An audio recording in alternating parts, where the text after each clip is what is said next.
Tá procurando umas dicas para abrir o seu primeiro negócio? Cola aí que eu posso te ajudar. Meu nome é Bernardo, eu manjo pra caralho de finanças e nos nossos últimos vídeos você já viu sobre comprar um imóvel ou alugar, construir uma planilha de planejamento financeiro pessoal e como começar seus primeiros investimentos. Agora, e se a gente fosse abrir um primeiro negócio? Antes de mais nada, eu queria te passar um conselho de um financista, que é um cara que trabalha com finanças. Se você acha muito arriscado pegar todos os seus investimentos e pular de cabeça no mundo do empreendedorismo, eu queria te dizer que eu concordo com você. Eu não estou dizendo que é certo ou que é errado, eu estou só dizendo que eu concordo com você. Eu mesmo tenho 3 empresas abertas que eu toco paralelamente à minha atividade principal. Ah, mas você não consegue focar nelas o tanto quanto deveria. Isso não é inteiramente verdade. E para te explicar como eu faço, eu tenho 6 dicas para te passar. Se você seguir direitinho, você vai ver que facilita bastante. Então bora para as dicas. E tem uma 7ª que eu deixei lá no final do vídeo. Seu espertinho, hein? Primeiro, conhecimento ou interesse. Segundo, mercado, produto e MVP. Terceiro, tem um plano. Quarto, venda. Quinto, só feche sociedade com pessoas que te agreguem em esforço ou conhecimento. E sexto, saca qual é o pulo do gato. O que você pode fazer que ninguém mais está fazendo? Dica 1, conhecimento ou interesse. Primeira parte, conhecimento. Procure abrir um negócio com o qual você já tenha familiaridade. Isso vai diminuir significativamente a curva de aprendizado e não vai ser tão maçante. Daí, para a gente ver se esse produto que você desenvolveu com base no seu conhecimento tem mercado, a gente vai para dica 2, mas por enquanto, interesse. Ah, mas eu não sou bom em nada e o que eu sei fazer eu acho que não dá dinheiro, tipo música. Nesse caso, procura por algo que te interessa. Se você não sabe cozinhar e não gosta, não vai abrir uma empresa de marmita, né? Para achar algo que te interessa, utilize as ferramentas de busca ao seu favor. No Google, no YouTube, tem tudo de tudo. Daí, na parte do plano, a gente vê rapidinho sobre como capturar essas informações para criar uma estratégia. Inclusive, para ver se o negócio faz mesmo sentido para você. Seja no aspecto operacional, ou seja, desenvolvendo aquela atividade, ou no aspecto financeiro, se o retorno que aquele modelo de negócio traz faz sentido dentro da sua expectativa. No meu caso, tudo que eu abri tem a ver com finanças. Eu abri uma consultoria de planejamento estratégico, eu tenho um app de planejamento financeiro para pequenas empresas e eu tenho um canal no YouTube. De todos, esse é o que me demanda mais tempo hoje. Por quê? Porque eu não sei fazer, mas me interessa entender sobre edição, entender sobre roteiro, entender sobre ads, entender sobre leads. É algo que eu acho realmente interessante, mas me toma muito tempo. E esse é um ponto muito importante. Por que conhecimento ou interesse é para mim o ponto principal dentro das 6 dicas que eu vou te passar. Independente do que você escolher, vai te tomar muito tempo e inclusive vai comer muito da sua sanidade mental. Então você tem que estar disposto a entregar toda aquela quantidade de horas e todo aquele esforço que vai ser necessário para botar um negócio de pé, que não vai dar dinheiro no começo, mas você está olhando mais uma vez, como em todos os outros vídeos, lá na frente. Informação tão importante quanto tempo esse que eu tiro do meu tempo livre, ou seja, depois da minha atividade principal. Então, se você acha que eu sei algum life hack, alguma coisa que vai te fazer ganhar dinheiro sem ralar pra caceta, eu não sei não, cara. Mercado, produto e MVP. Só ser bom ou interessado em algo não é o suficiente. Agora, como saber se a minha ideia tem mercado? Eu gosto de começar olhando para o produto. Por quê? Não é sobre a venda, é sobre resolver um problema. Qual problema o produto que eu estou pensando em ofertar resolve? E aí, o ponto mais importante dentro dessa dica que eu estou te passando agora. O objetivo não é resolver todos os problemas da humanidade. Às vezes, uma região específica tem um problema específico que você consegue resolver de maneira simples. Mas vamos dar uma olhada no que é MVP primeiro, e aí eu entro no exemplo para ficar um pouco mais claro. MVP, Minimum Viable Product. MVP, Minimum Viable Product, ou mínimo produto viável. Qual é o mínimo que você precisa ter no seu produto ou serviço para começar as suas vendas? Então, captura as informações e feedbacks desse cliente para agregar valor novamente ao seu produto e aí sim alavancar. Um livro que eu acho muito bacana, onde eu realmente aprendi como é que funciona um MVP, se chama Startup Enxuta, do Eric Ries. Agora, para você que está com preguiça de comprar o livro ou só não quer ler, tem muito material disso no YouTube, tem muito material disso no Google. Agora, juntando tudo isso no exemplo. Tinha uma amiga que trabalhava no meu time que decidiu começar a vender brigadeiros. Mas se você está pensando em vender brigadeiro lá no seu escritório, que é uma ideia legal para começar, vê se pode primeiro. Mas vamos lá, a gente trabalhava num escritório muito bacana, mas isolado. E lá na região tinham poucas opções de doces. E as que tinham eram bem acima do preço de mercado. Qual foi a estratégia dela? Ela colocou o preço um pouco acima da média do mercado, mas ainda assim abaixo do preço que era praticado naquele local. Ela resolveu uma problemática de valor e conveniência, já que ela mesma entregava os doces na mesa de todo mundo lá dentro do escritório. Focando no produto, ela testou o mercado e testou o preço. Ela começou vendendo só brigadeiro de chocolate. Olha o MVP aí, um produto mais simples para testar aquele mercado.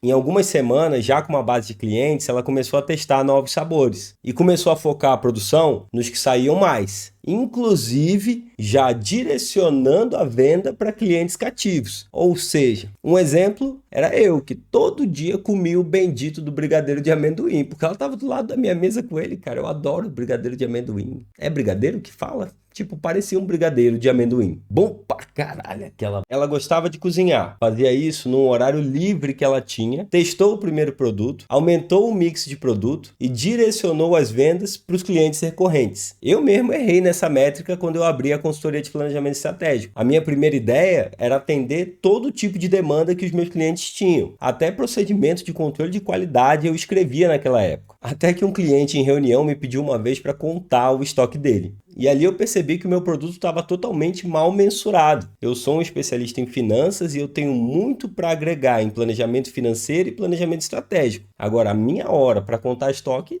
não, né, velho? Daí, aos poucos, eu fui ajustando o meu serviço na consultoria até que eu chegasse na entrega de mapeamento operacional financeiro, rotinas de contas a pagar, rotinas de contas a receber, rotinas de fechamento contábil e análise estratégica de resultado.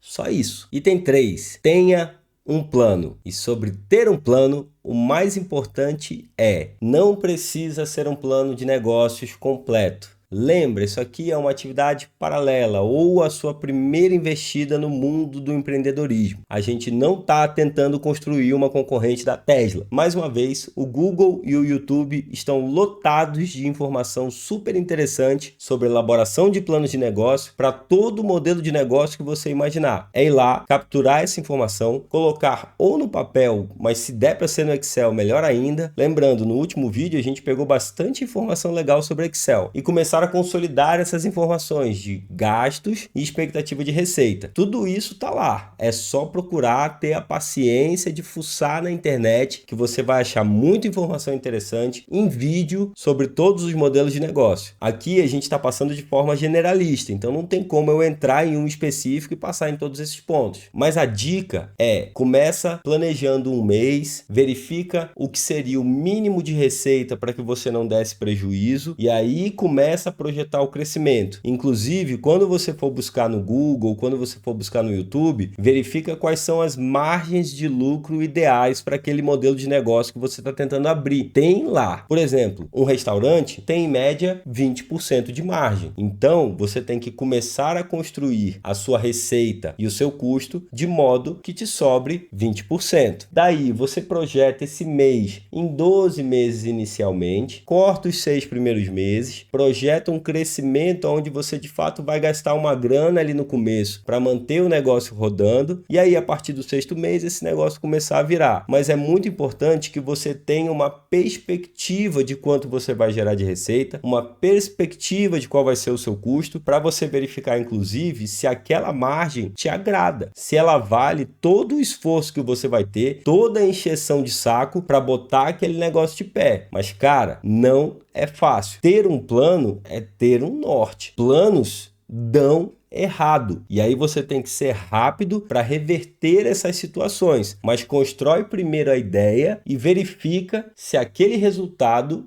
te agrada. Desse aqui eu tenho um exemplo legal para dar. Um amigo uma vez me procurou para abrir uma escola de bateria. E a única informação que ele tinha era o valor do aluguel. Eu falei, vamos colocar em números? Resumindo, para que o faturamento batesse com o aluguel, com base na disponibilidade que ele tinha e na ideia de preço que ele tinha, que era inclusive o praticado lá, ele teria que trabalhar aproximadamente 38 horas por dia só para pagar o aluguel. Ou seja, cara, claramente a ideia não parava de pé e ele acabou não abrindo mesmo. Viu a importância de ter um plano?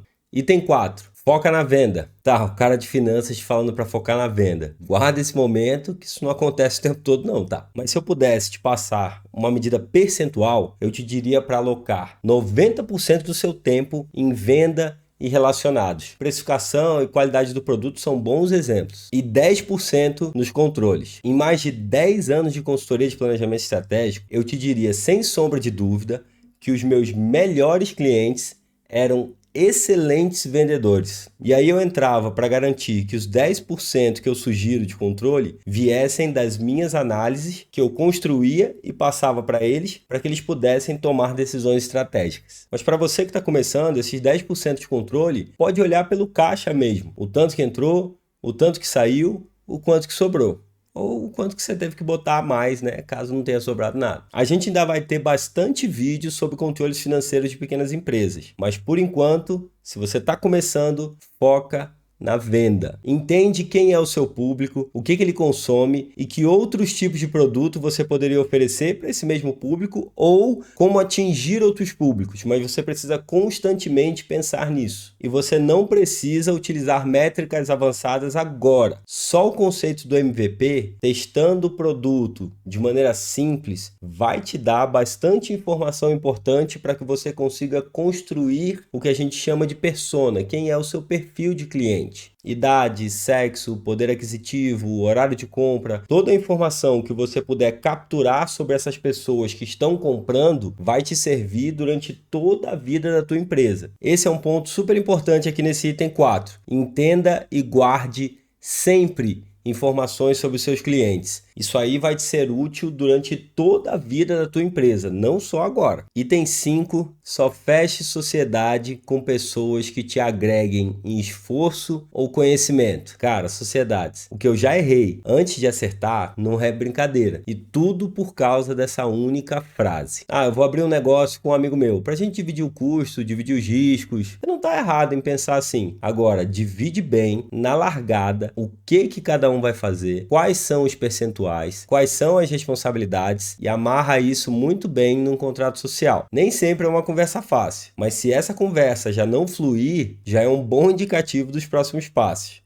Mas fulano vai entrar com a grana e eu vou entrar com o trabalho. Falando especificamente de pequenos negócios, a quantidade de vezes que eu vi isso dar merda, no começo pode até fazer sentido, principalmente sob o ponto de vista de risco, possibilidade de dar cagada, mas a partir do momento que aquele negócio começa a gerar caixa e dar lucro, entende que aquele cara que entrou só com dinheiro vai continuar recebendo pelo seu trabalho, pelo resto da vida daquela empresa. Agora um outro cenário, o cara entra com a grana, tem conhecimento da área, consegue dar um suporte quando necessário, tem outras vantagens de estar naquele negócio com você, conhece pessoas, é um cara bem relacionado, vocês fazem uma divisão justa dos percentuais, que faz sentido para ambos os lados. A coisa já começa a mudar de figura, né? Então, toma muito cuidado com sociedades. A grana, só pela grana, eu já vi muitas vezes dar merda. Dica 6. Saca qual é o pulo do gato. O que eu posso fazer ou ofertar